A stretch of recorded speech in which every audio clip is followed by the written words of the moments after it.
Ustaz, tolong ajarkan saya satu amalan yang dengan itu saya akan mencintai Allah dan tidak akan ada apapun lagi selain Allah dalam hidupku. Jika terlalu banyak saya tidak sanggup satu amalan saja. Alhamdulillah. Baik. Sudah? Sudah, langsung jawabannya dari Quran saja. Di Quran surah kedua Al-Baqarah ayat 222. Sudah? Quran surah kedua ayatnya 222. Di ujungnya, innallaha yuhibbut tawwabina wa yuhibbul mutatahhirin. Allah akan sangat mencintai orang-orang yang senang tobat dan senang menjaga diri dari maksiat. Maka kalau Anda tanya amalannya apa, singkat saja, rajin istighfar. Sudah? Rajin apa? Istighfar dan menghindarkan diri dari maksiat. Itu jawaban Quran langsung supaya mendapatkan cinta Allah. Kalau mau latihan istighfar yang enak, lakukan sebelum subuh. 5-10 menit sebelum subuh. Itu ada di Al-Quran surah ke-15 ayat 18. Ada orang-orang yang rutin istighfar sebelum subuh tiba. Nama waktunya sahar. Wabil ashari hum yastaghfirun. Astaghfirullahalazim. Astaghfirullahalazim. Astaghfirullahalazim alladzi la ilaha illa huwal hayyul qayyum wa atubu ilaih. Latihan istighfar sampai cirinya begini, cirinya istighfar itu bisa refleks keluar di lisan kita dalam setiap keadaan. Nanti tiba-tiba mau minum bisa istighfar, mau makan bisa istighfar. Kalau sudah lekat dengan itu, tanpa terasa akan ada penjagaan Allah kepada kita dari perbuatan maksiat. Mata nggak mau lihat kecuali yang baik, lisan nggak mau bicara kecuali yang baik, kaki nggak mau diajak jalan bu kecuali pada tempat yang baik. Nah, ketika sudah tercipta kondisi itu tandanya Allah sedang mencintai kita. Karena ciri pertama ketika Allah mencintai seorang hamba adalah menutup semua dosanya dan menjaga dia dari perbuatan maksiat. Itu ada di Quran surah ketiga Ali Imran di ayat 31. Ketika seseorang sudah mendapatkan cinta Allah, maka diberikan tandanya bukan pada harta, bukan pada kedudukan. Jadi kalau ibu misalnya semakin kaya, suami semakin tinggi kedudukan, jangan disimpulkan bahwa itu tanda cinta Allah, jangan. Ya, kalau dalam saat yang sama belum mampu menjaga diri dari perbuatan maksiat. Tanda cinta yang Allah berikan yang pertama pada seorang hamba adalah menghapuskan dosanya dan menjaga hamba itu dari perbuatan maksiat. Qul in kuntum tuhibbunallaha fattabi'uni yuhibbukumullah. Allah akan cintai seorang hamba. Kapan dicintai itu?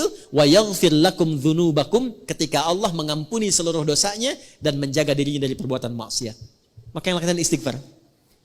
Sampai merasakan kenikmatan istighfar itu. Saya berikan rahasia yang ketiga ya, dan ini mungkin yang terakhir rahasianya. Bu, kalau istighfar sudah rutin dan rutin dilakukan dalam diri, maka yang paling dahsyat itu bahkan bisa menghadirkan nikmat Allah sebelum kita menjalani kebutuhannya. Bahasa gampangnya begini, bahkan perkara rizki pun sebelum butuh Allah sudah siapkan. Sampai ke titik itu. Ya, sampai ke titik itu. Makanya dulu banyak orang-orang yang kalau ingin menarik perhatian Allah, dia banyak istighfar. Atau punya hajat itu, ya sesuatu yang bahkan penting, itu istighfar. Saya pernah cerita nggak di sini kisah tukang roti dengan Imam Ahmad tuh? Pernah nggak? Kan? Ada seorang tukang roti itu rajin istighfar. Istighfar. Satu kali Imam Ahmad itu nggak tahu kenapa pengen jalan. Imam Ahmad bin Hanbal yang hafal 1 juta hadis. Jalan, lalu jalan jauh, singkatnya beliau merasa lelah, istirahat di masjid. Istirahat tiduran gitu. Itu oleh marbot masjid diusir supaya keluar dari sini katanya ya.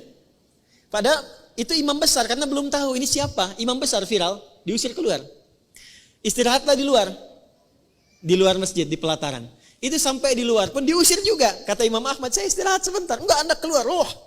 Ya, orang Arab itu kalau ngusir, pertama idhab, pergi.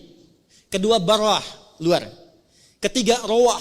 Rawah itu maksudnya sudah jengkel. Kalau sudah jengkel, rawah keluar dengan roh-rohnya sekalian. Rawah kan. Itu Imam Ahmad keluar. Begitu keluar, lalu kemudian lewatlah tukang roti tadi. Ya, dia sedang membuat adonan. Karena melihat seseorang itu sedang lelah, capek, dipanggil. Syekh, kesini aja istirahat katanya. Ya. Lalu ketika istirahat, Imam Ahmad melihat setiap dia bikin adonan, dia istighfar. Dia istighfar. Ditanyalah kemudian oleh Imam Ahmad, ma faidatu istighfarika laka? Tuan katanya, apa manfaat istighfar ini kepada pekerjaan Anda? Karena saya lihat setiap mau bikin adonan, istighfar. Selesai, istighfar. Bikin lagi, istighfar. Imam Ahmad bukan tidak tahu manfaatnya, tapi ingin memastikan apakah keberkahan istighfar itu hadir pada tukang roti ini atau tidak. Maka apa jawabannya? Perhatikan jawabannya. Wallahi, ini kisah nyata. Demi Allah, tidak pernah saya membiasakan istighfar ini kecuali semua hajat saya dikabulkan oleh Allah Subhanahu wa taala. Tidak pernah saya baca istighfar ini kecuali semua hajat saya dikabulkan oleh Allah Subhanahu wa taala. Cuman satu yang belum terkabul sampai saat ini. Apa itu kata Imam Ahmad? Saya bermohon kepada Allah dengan istighfar saya, ya Allah, mohon pertemukan saya dengan Ahmad bin Hambal sebelum saya wafat atau sebelum beliau wafat. Maka kata Imam Ahmad, astagfirullah katanya. La haula wala quwata illa billah. Jadi karena istighfar ini saya diperjalankan, saya dikeluarkan dari rumah Allah di masjid, bahkan saya dikeluarkan dari halaman masjid hanya karena istighfar Anda untuk bertemu dengan Anda. Sayalah Ahmad bin Hambal. Ya. Ibu jangan lakukan itu pada saya ya.